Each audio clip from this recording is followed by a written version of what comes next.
what's up? This is supposed to record my face. We gotta see what this thing is doing. Number 2. I downloaded Filmora to do a screen record because the other one I had sucked. But this one doesn't show the little picture of me in the corner of the screen that I know is there while I'm filming. So we were looking at some boats. If you wanna look, we was browsing. However, I went to go clean up my emails because I never read them, and I had one from like 2-3 weeks ago from Jes that addressed something that I texted him about probably like 2 weeks after he sent that. So it's funny. I didn't check my email. So he sends a translation of some stuff about Buddha. And if you're a Dudist, we're used to things like the Dude the Ching. So he goes, Ninkwai, this is a translation of the earliest recorded teachings of Buddha the Dude. It is repetitious because it is a codification of the 100-year oral tradition that separated his death and this 2,400-year-old book. Academic evidence indicates that these were probably very, very, very close to his actual teachings. So things that Jes says is in blue. Buddha. Bros, there are 4 kinds of practice. What for? 1. Unpleasant practice with slow insight. Unpleasant practice with swift insight.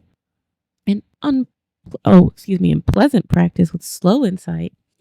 And pleasant practice with swift insight. And what's the unpleasant practice with slow insight?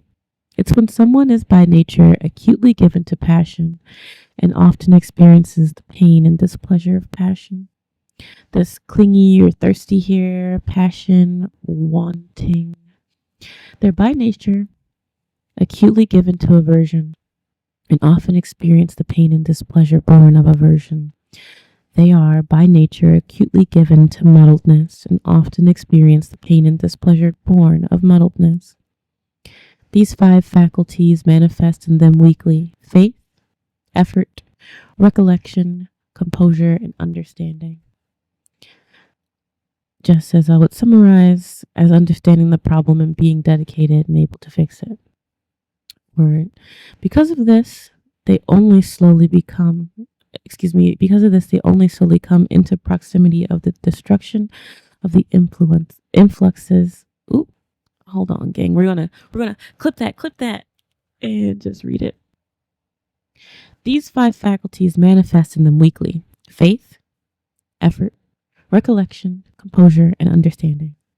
Jes would summarize these as understanding the problem and being dedicated and able to fix it. So they're weak at this. People that are prone to displeasure born of passion and prone to aversion and the displeasure and pain born of aversion. So because of this, they only slowly come into proximity of the destruction of the influxes, getting tripped up. This is called the unpleasant practice with slow insight. Okay. And what's the unpleasant practice with swift insight? It's when someone is by nature acutely given to passion and often experiences the pain and displeasure born of passion. They're by nature acutely given to aversion and often experience the pain and displeasure of aversion. They're by nature acutely given to muddledness and often experience the pain and displeasure born of muddledness.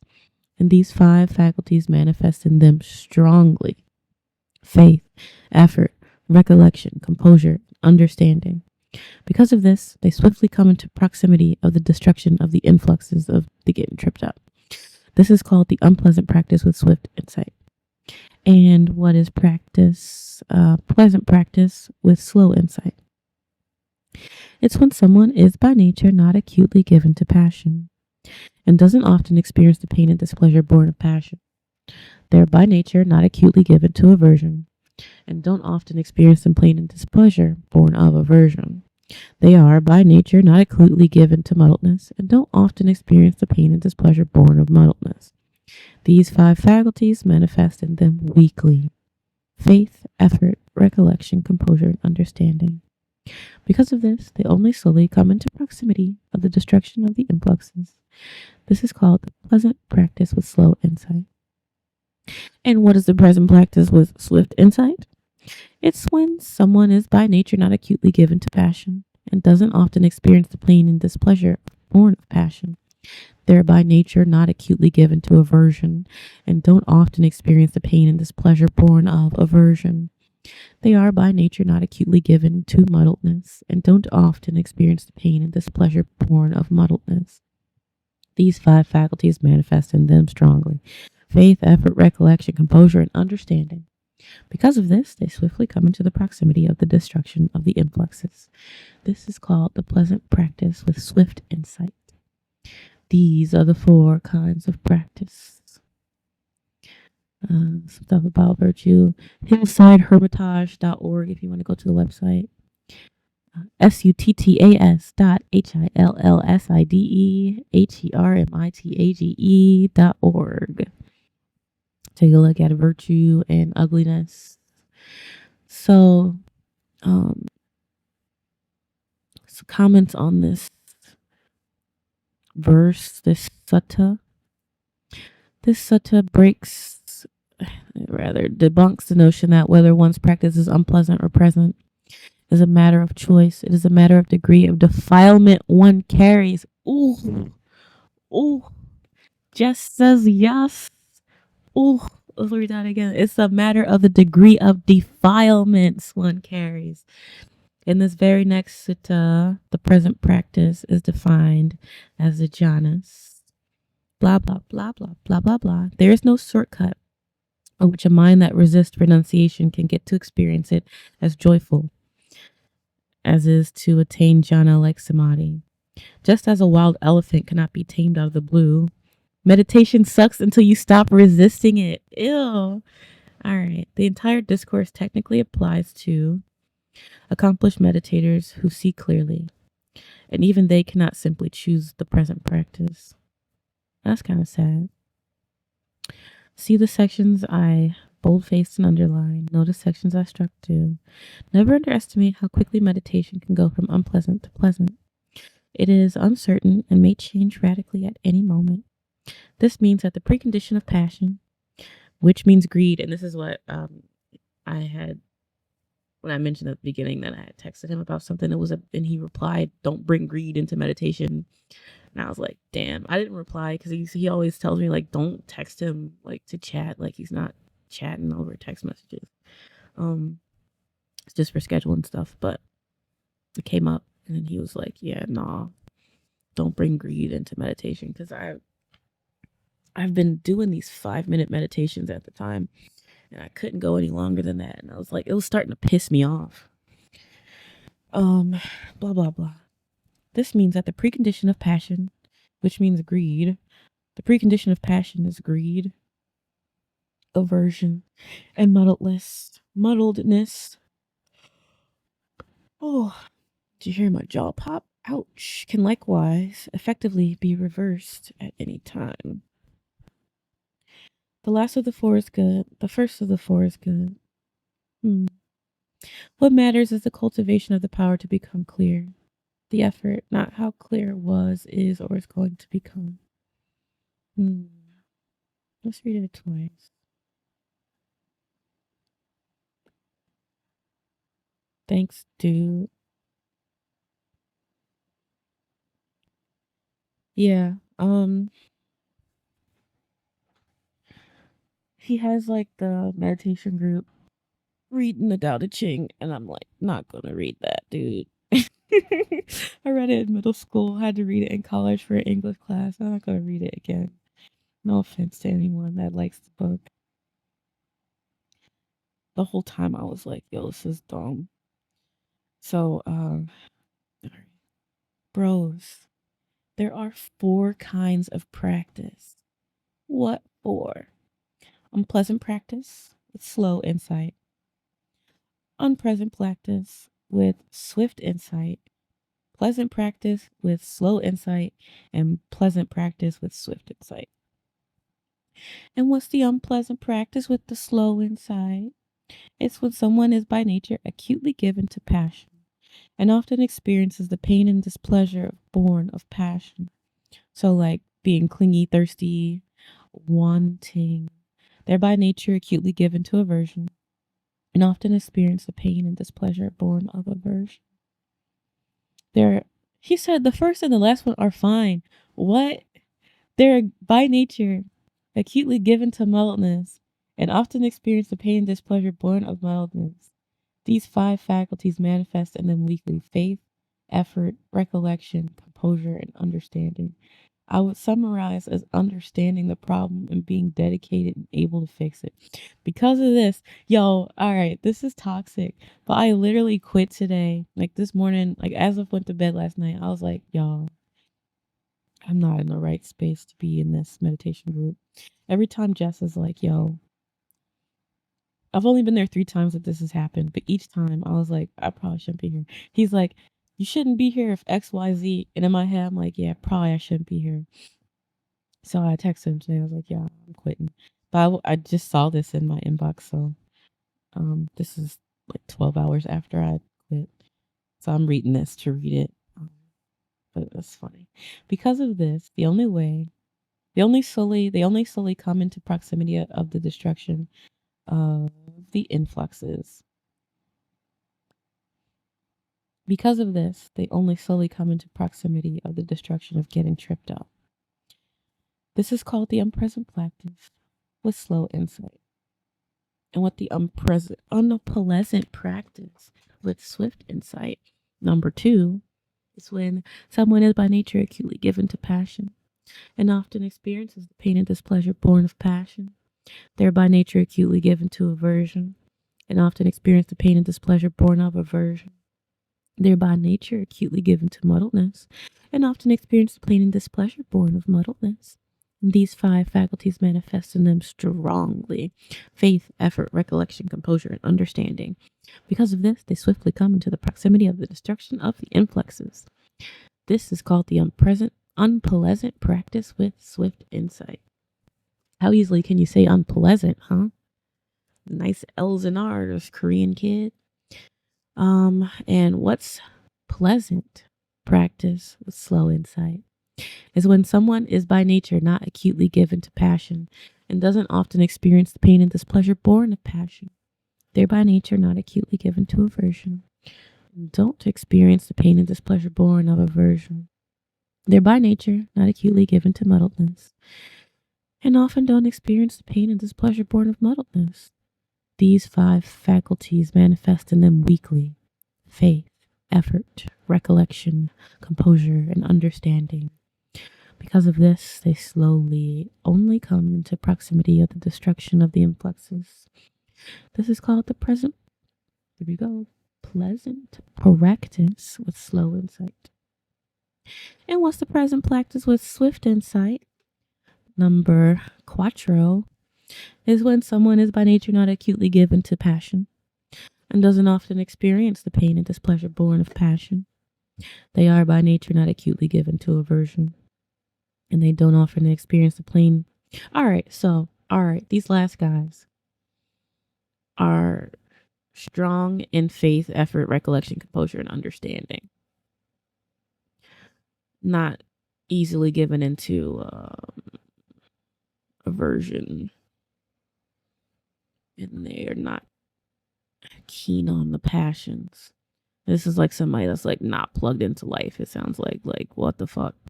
And the unpleasant practice main guy, who is super thirsty, super averse, weak in faith, effort, recollection, composer, are somehow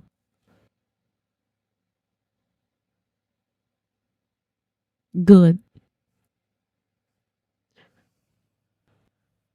What? Because what matters is the cultivation of the power to become clear, the effort, not how clear was, is, or is going to be. Oh, Ninquai, don't bring your greed into your meditations. Let's read the crossed out part. What emerges from this and from various other discourses, being prominent among them, is that the jhanas only come into the picture after a significant amount of work of freeing the mind from defilements. A task that, as shown by instances like these other suttas, is not completed by virtue of even stream entry. It is, in fact, the Sakatagami for whom the three defilements have inherently lessened. What's that, yo? Tell me what this is. Returning once returner, a partially enlightened person who has cut off the first three chains with which the ordinary mind is bound. He got his chest all out. Tell me something good. All right. So that's that bull. We'll read about him in a second. A tangible measurement of the degree of defilements one has is how resistant the mind is to strict virtue. All right, so you measure your level of defilement by how resistant your mind is to strict virtue, celibacy, and sense of restraint. Okay, nothing wrong with those things. And there is no shortcut by which a mind that resists renunciation can get to experience it as joyful, as in to attain jhana like samadhi. Let's look at verses. What are the differences? Ooh, baby. All right, gang. Jeepers creepers. I forgot that I set the space bar to turn off my recordings. So, jeepers creepers. Where'd you get those peepers? Jhana is a deeper level of samadhi, characterized by stability, calm, clarity, and agility of mind. 8 levels. Ooh, okay. Let's read what the bot says. Is its reference. Blah, blah, blah, blah, blah. Nope.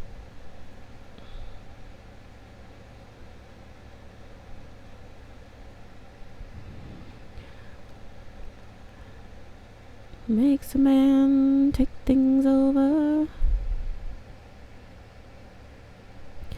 Fame. It's 9.361 that was in here. So AN 942 637. So this guy's not talking about the same stuff. Fame. But if by doing this you don't shake off your drowsiness, then attend to the perception of light. Resolve on the perception of daytime, dwelling by night as by day, and by day as by night.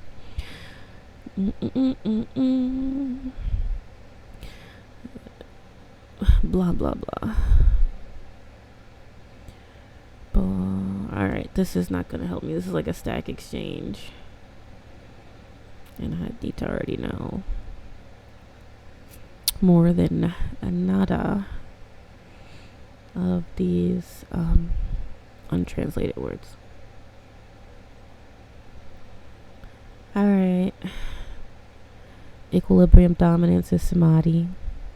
Turning the mind towards an equilibrium state away from distractions, especially greedy, angry, and foolish thoughts.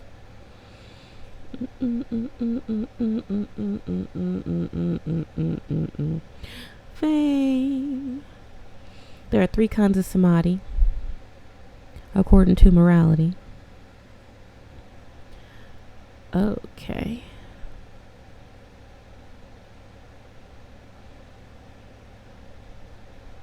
Bunch of it's mundane.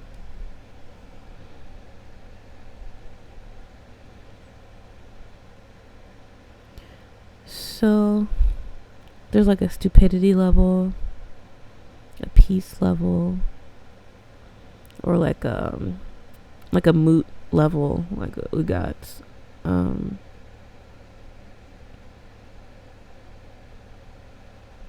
And they don't say what the third one is. I guess that's just normal. Normal peace. Jhana is the deeper level of samadhi, where the mind really gets absorbed in the object. Then the tranquility is optimized, and there are 8 levels of jhana. You experience the first 4 in the 16 realms of the Rupa Loka. The last 4 are in the Arupa Loka. Okay, we'll look those up at some point. So jhana cannot be attained if you accidentally suicide bomb yourself.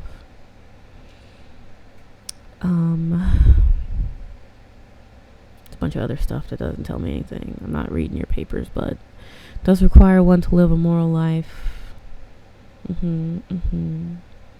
However, one could be distracted from attaining a Magaphala if one...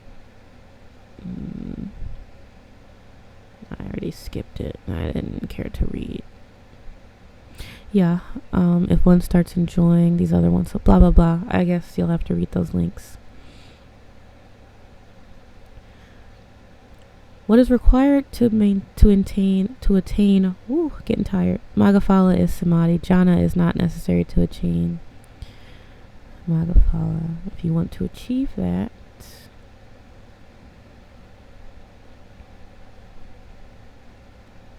what you gonna say, bro? Recording doesn't work.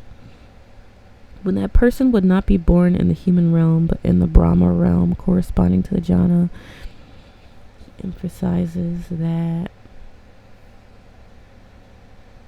some stuff that wouldn't play.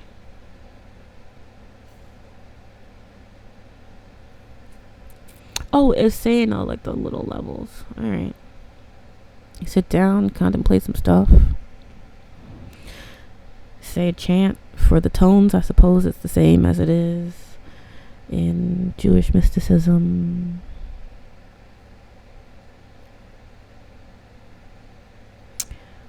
Recite the phrase meaningfully and with understanding. This here, Kammatthaana.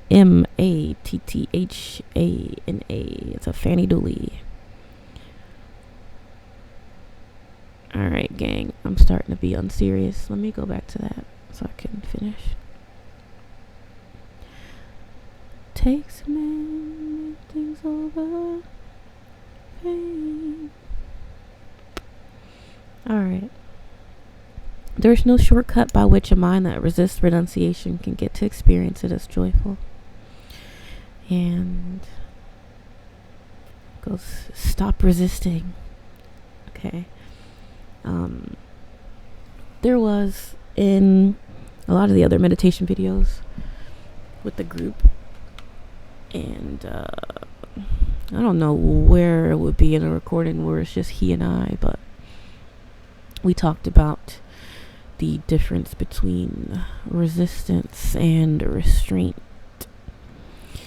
You should not be resisting, but you should restrain. A little bit of restraint, a little bit of restraint. If you know the boys from Autism R Us, the comedy troupe, a little bit of restraint, a little bit of restraint, a little bit of restraint, a little bit of restraint. It's a good video of theirs. Alright. These 5 faculties are only present in the 8 noble individuals who are irresistibly bound for enlightenment.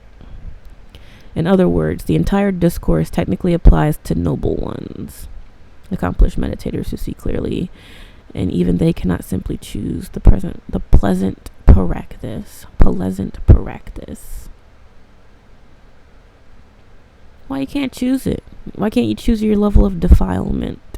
By what do you have led into your moral life? It sounds like it's tied to those 2 things.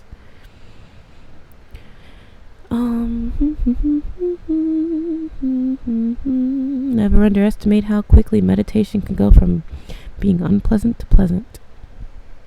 'Cause like to me it's neither pleasant nor unpleasant.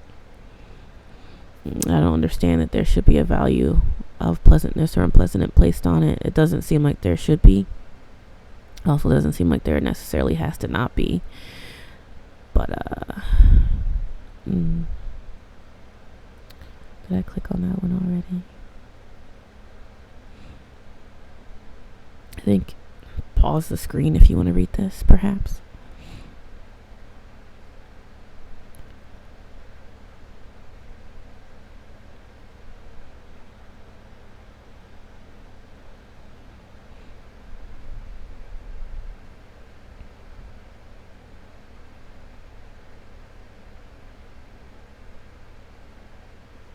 Maybe I'll tag this one. Tag this website. I'm not really interested to promote Buddhism. It's not evil or anything, but I'm not on a religion kick right now.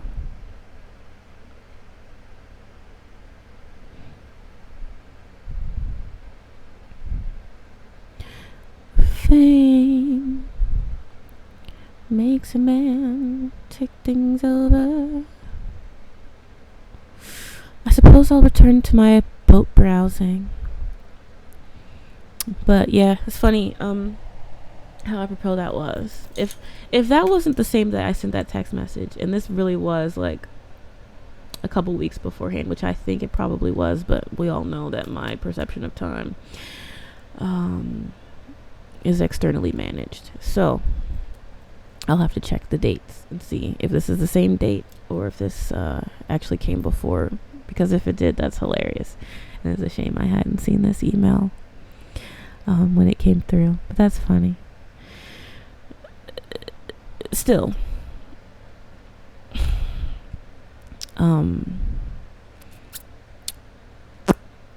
Taoism, as it relates to Dudism. Yeah. And apparently as it relates to Jesism. Yeah. Alright, gang.